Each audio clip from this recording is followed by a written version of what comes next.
Hi and welcome to the Trading Bell, of course in association with Safaricom Business.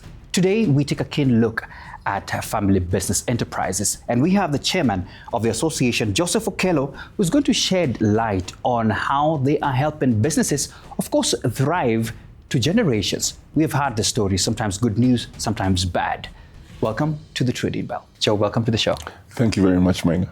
It's good to see you. And, behind the scenes, I was inspired by your height. You say you're 6 foot 9 inches. 6, oh my goodness. Yeah. There you go. Probably I'll take a picture so they can see that. But, this is good. And as you've heard from my introduction, we have had the good stories about family businesses and sometimes not very good ones. Yes. And I wanted to ask you first, what inspired this association? And does it also birth from a background? Yes. Yeah. So what got me into why we started the Association of Family Business Enterprises is because I too am a product or a beneficiary of a family business. Okay. So we run, my parents started a business that grew quite considerably. Yeah. And they started that business when I was probably 9 years old. So I grew with the business. Yeah, wow. And from that, I never thought I would ever work in the business. Yeah. But I ended up doing so. So I worked in other companies, and then. So what are you? You're a second generation. I'm a second generation. Okay. When it comes to that business. Okay. I've then gone on to start other businesses. Okay. With family members. So I'm a second generation in certain businesses, and I'm a first generation in your in my own other businesses as well. Okay. But the inspiration to start the business was drawn mainly from the fact that I think that family businesses are greatly underappreciated and misunderstood. Yeah. And yet they're the backbone of this economy. The statistics suggest that. And there's a lot of them. You're right. That they contribute to about 70 to 80% of the GDP. Wow. In this country, maybe about 60% of the labor force. But what we tend to hear about family businesses are the same things, about conflict, that they're set up very informally, that they don't last very long. Yeah, that's true. Yeah, and so we set up the association to kind of change that, because we know the importance in terms of job creation, wealth creation as well, and community stability. Family businesses are big employers. Yeah. We know they carry a lot of legacy. Yeah. There's a lot of values that we see, and identity around family businesses. So we thought, the association would be a good way to bring this together, have peer-to-peer, get resource persons who can also advise, and create an ecosystem of family business owners. Wow. Yeah. That's a good cause, Joe. Yeah. And let's first of all, I want to be a very optimistic person here. Yeah. Kenya is fairly, if I may call it, young. I'm looking at the independence time to now. We haven't hit a century yet and the likes. Yeah. But there are businesses here that have hit a century plus. Yes. And I don't know whether I'm putting you on the spot, but can we celebrate one or two that that are really still thriving and going on? 100-year-old businesses? Yeah, plus, or probably that have lived 2-3 generations. Yes, but are you talking about 100-year-old family businesses? No, or businesses at all? Yeah. Yeah, they are. We've seen banks, KCB, I think. Okay. There are businesses in Kenya that are over 100 years old. Absolutely. There are family businesses that are close to a century? 100. Well, maybe, getting there, getting to 100 years old. Yeah. We definitely have family businesses that are over 50 years old in this country. Yeah. So we're seeing there's some continuity. Excellent. We're seeing businesses with third, even fourth generations now at the helm. Okay. Yeah. Wow, that's lovely. Let's get to some of the things that you've touched about. The things that we may not like to see. But, as they say, experience is the best teacher. You don't have to go through it. And you have seen some of the things that have befell some of the family businesses. If you were to sum up, and I know there could be a myriad of many challenges, what would you say are the main ones that you've observed that face family businesses? So family businesses are similar to all other businesses. All other businesses, yes. So the challenges are similar. But what I would say is unique, or what stands out as a challenge or challenges to family businesses globally, and especially, and also in Kenya, the first challenge is governance. Governance. Yeah. Many family businesses are still quite informal in their structures. Right? And the reason for that is if you look at how family businesses are started, it's normally started by an individual or by a couple. Yeah. And it's somebody who, by people who have got a lot of enterprise, very enterprising, have a lot of grit, you know, and they really want to start something. Yeah. And many times, the successful ones, it outgrows the founder quite quickly. And sometimes it's hard to catch up or adapt to build structures to support that kind of drive, right? Yeah. So governance is a challenge. Yeah. Second challenge is succession. Yeah. And succession is a big challenge. And succession in itself is quite a complex and difficult construct. If you think about succession, if I have run a business and it's successful, and you're telling me to hand it over, or you know, logically one would think we should hand it over to another generation or the next generation. Yeah. What are some of the factors that would inhibit that from happening? Yeah. One would be fear of loss of control. You know, many times people who are successful in business are identified with the business. And once I relinquish my, you know, ownership or leadership, what then happens to me? Yeah. And then sometimes also is we want to avert conflict. Yeah. If I've got more than one successor, how do I then choose who should the successor be? Yeah. And so we just postpone the decision. Do I choose X or do I choose Y? Who do I choose to take over, right? Yeah. There are many other reasons. Sometimes we overestimate our abilities, thinking that I'm always going to be here. You know, things are going, you know, there are a myriad of reasons. And it can happen. Yeah. Yeah. But you know what? Transition is inevitable. Yeah. At the end of the day, we will all move on. That's true. And what we tend to see, especially a lot of the generational transitions we're seeing here, is that they're forced or unplanned. You know, sometimes the founder transits before a succession plan has been put into place. A third one, again, is conflict. The business is started by an individual or a couple, but when you go down the generations, now you have siblings running the business. The siblings have their own families. Yeah. The further down you go, the pyramid grows. So you've got different levels of ownership as you go into different generations. So you go from one person or two people to siblings, a group of siblings, then their children, now cousins. So you see the pot growing in terms. So if you don't have the right structures, so those are some of the challenges we see. Not end of that, But the challenges I see now, the main challenges I see are professionalization. Put in procedures and systems so that the business can outlast you as a thing. And another big thing, of course, is digitalization. Everything is moving digital. Yeah. Many of the businesses that were started by digital immigrants, as I like to call it. Yeah. You know, people like myself or my parents who we were not born in a digital age. Yeah. This is the digital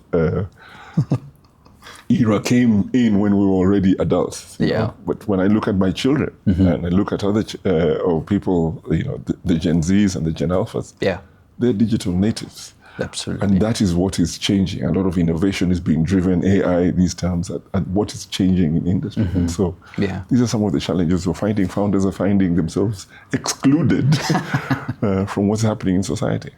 Seems like they will always evolve. Yes. Life is ever evolving. But Joe, I pick up on one of the list that you've given, one of it being succession. And the reason why I'm picking that on is because of some of the headlines we have seen. Yes. Some of the renowned persons we have seen, business persons, business acumen, I may not name names here, but you have seen court battles that have taken decades and overall degraded the wealth that would have been built. Yes. And sometimes we have law firms that celebrate out of this because they end up taking a chunk of it because siblings are fighting. And you've said succession is a very critical thing. So two questions on that. Yeah. When should one, if I've started a business today, what do you advise business persons when they should just start thinking about succession? And number two, what would be the advice, especially when they are fighting left, right, and center? Yeah. Sometimes some of them even disregard the wheels that are put in place. Yes. And you see them all of a sudden coming to start fight again. What would be your sentiments on that? Okay. You mentioned, before I answer that question, you mentioned something about wills, right? Yes. I once asked a friend of mine who's a lawyer. Yeah. When should one write a will? When do you know when to write a will?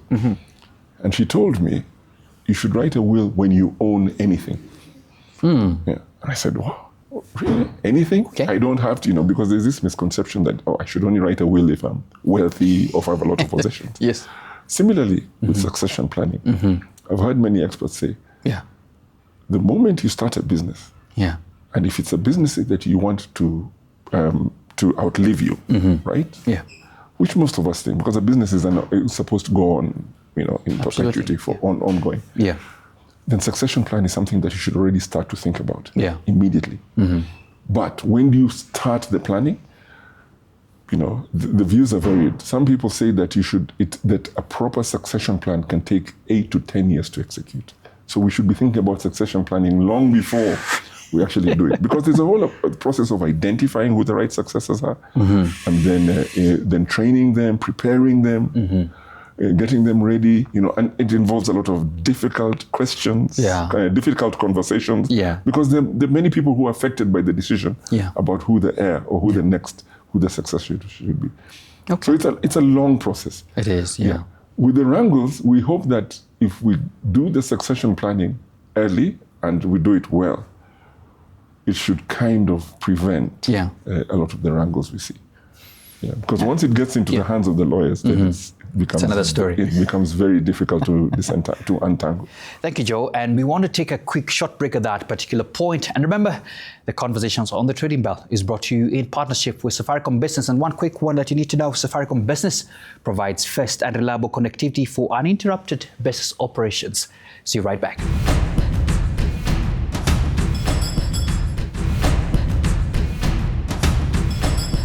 Welcome back to the Trading Bell. We are talking matters family business enterprises with Joe, the chairperson of the association. This is in partnership with Safaricom Business. Let me just remind you something about Safaricom Business. They have cloud solutions that enables backup and recovery solutions that safeguard data, ensuring business continuity and resilience. Joe, welcome back. You're an association, and you have seen some of your members sometimes go through this process, which is a tough one. Yes. Do you sometimes help to mediate this? Well, we try to, because as an association, its association is made up of its members. Okay. So what we do is sometimes we have reputable resource partners or associate partners who would then make reference to. Okay. And then the members, it's up to them. It's really up to them to choose whether they feel that is the right person or the right group to help them with their situation. But yes, that's part of the reason we exist, to support each other. Okay. Yes. But Joe, what would be your pick? Mediate or go to court? Definitely mediation. Okay. Yeah, alternative dispute resolutions. Yeah. I love that. Yeah. Let's talk a little bit on another quick challenge that I've also seen. As you've said, family businesses are just like other businesses. Yes. So definitely there could be something to do with access to capital and growth. Yeah. Especially on growth, because most business starters or family businesses die with their owner. Yeah. And you wonder why. We would have wanted to see more of this, which is quite a sad thing. Yeah. I've had as well in other different continents where people say, no, I'm going to sell out all my business. My kids will figure it themselves. Yeah. When it comes to growth, do you think that passing it on is a good thing, or should we let those kids decide for themselves, and then whatever this business, I don't know, you give us the answer to that. Yeah. And also talk a little bit on access to capital. So I think we all start businesses for our own reasons. And so I don't think there's a one size fits all. Okay. Yeah. For some people, they're offloading the business and selling it and doing other things is one thing. Mm-hmm. For others, passing it on. Yeah. For others, putting, getting into a trust. There are very many ways, and so I don't think there's one correct way. It really depends on what one wants, or how one perceives the situation around the environment. Mm-hmm. Yeah. Okay. Access to capital. Is a challenge. I mean, for a long, I don't think family businesses have been recognized as a distinct group by the financiers or by the people who give capital. Yet, that's quite they're the majority of the account holders. 70%, yes, you're right. Are with banks. Yeah, but we're hoping that we're going to start seeing much more alignment. And we do have an upcoming conference, and we're seeing a lot of interest from people from the finance sector. Okay. Because it's a very lucrative. It's an opportunity. It's a lucrative sector. Yeah. It's everywhere. Family businesses make up almost every sector of industry. So we hope that there will be a response and a positive one for family businesses to be treated with the respect that they deserve. Okay. I still want to pick on that because this is an opportunity for any financier, as you've said, and they haven't tapped that. And I love the fact that as an association, are you able to lobby and bring in some of these partners in? Yes. Would you say that part of the reasons why you have seen this, financials being shy or financial institutions being shy would be a result of the professionalization that you've talked about and governance? Yeah, so financiers, of course, finance family businesses. Yeah. But they do them as individual businesses. Okay. Yeah. We want them to have the recognition and the understanding of some of the unique traits that family businesses have. Okay. Yeah. And so with that mind shift, then maybe they'll come up with products and things that will be more attractive to family businesses. Okay. Yeah. Let's talk policy. Okay. Running 70% of businesses in the country means you have a big say. Yes. And so when we see policy changes that affect businesses, definitely you must be able to speak as an association. Yes. Have you had such moments when you have had to address certain things? And how is the policy environment? And how do you advocate for such as well? So that's one of the things, advocacy is one of the things that we want to increase in. Because the taxes, the policies are around tax and other things that we know that could come up that would have a big impact on family businesses. Yeah. There are already policies that affect family businesses. As you said, 70% of businesses are family businesses. So anything to do with tax would affect them directly or indirectly. Yeah. But there's some policies that we think would affect family businesses more than other businesses. And those are the things that we want to start taking up seriously. Okay. And if they're not already, some of the policies have not yet been introduced, we have to act anticipatorily because we know that they could come up and want to be prepared to be able to have a say in some of these things. Okay. No, I love that. By the way, in your own assessment, now, because you sit at a very pivotal point, if I may say that, yes.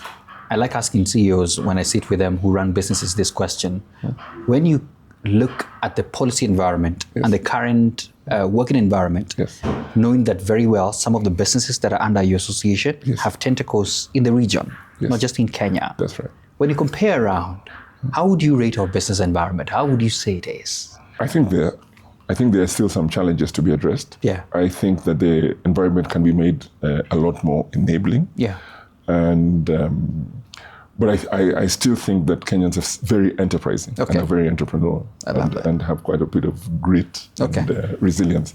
But yes, we would like to see a much more enabling or a more enabling environment and something that would catalyze growth. Yeah. Joy, I was asking that question. Yes. Part of our viewers of this conversation, we have CSS who have been hosted here. I actually believe the president sometimes watches this. Okay. So if you were to address him and tell him, this one thing I would like you to just check on for us to have a smoother run-in, what would you tell him? Well, there are quite a number of things. Okay.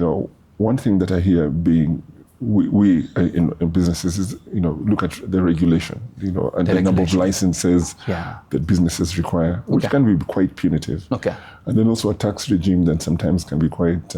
We want something that to be more predictable. Okay. Yeah. So that we, if something and legislation or something that affects businesses being introduced, there's some period or a time in which we can then adapt. Before it's enacted. Okay, lovely. And Paul, I had to put you on the spot a bit because we need to answer these questions. Yeah.